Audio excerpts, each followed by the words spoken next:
My name is Mark Licorice. I live in the United Kingdom in England. I am 70 years of age and retired. My Refsum journey started many years ago, back at the age of 10, when I noticed that the stars disappeared out of the sky, which at the time didn't worry me too much, but later on began to realize that something was not quite right. At the age of 12, I had a school medical. The medical officer took great interest in my feet, spent a lot of time studying them, but in the end, let me go. I actually joined the nursing profession as a nurse, and I began to realize that I couldn't see terribly well out of the sides of my eyes. Anyway, I carried on, passed my exams, and then I had a road traffic accident where I missed something coming at me from the right. By this time, I was 22 years of age. I had investigations which proved that I'd lost most of my peripheral vision, and I was diagnosed with retinitis pigmentosa. The question was, there's nothing we can do for you. Thank you very much and goodbye. By the age of 24, I began to notice that I was having difficulty in walking. And one night I was running to an emergency in the hospital and I just fell over. I picked myself up, didn't think any more about it.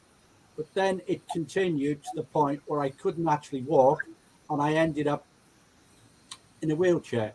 I used to get very breathless and sleep a lot. I was sent to a centre of excellence in Stoke, which specialised in neurological diseases. And after a series of tests, they were still inconclusive as to what was the matter with me.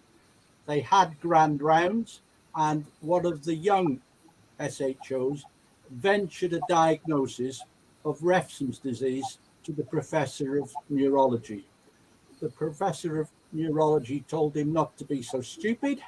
Did he realize how rare it was? And I certainly hadn't got Refsum disease.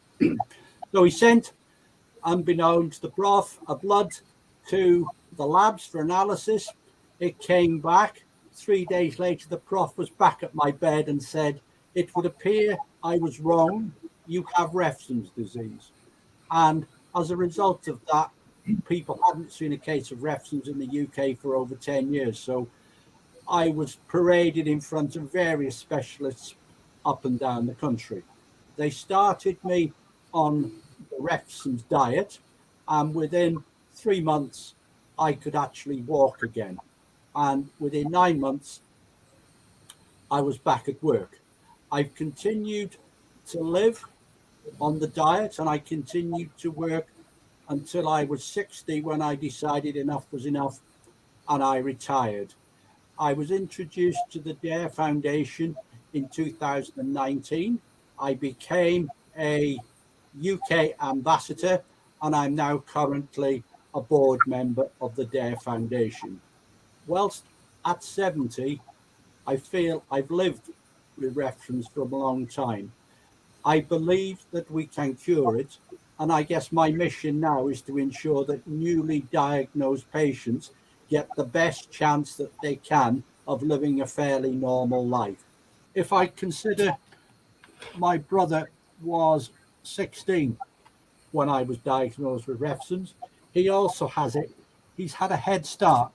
He's got a much better chance in life than I have and doesn't have the number of disabilities that I have. So yes, early diagnosis. And I think that's the message we have to get out there. RP, look at their hands, look at their feet. Then you can do the blood test and confirm what you're seeing.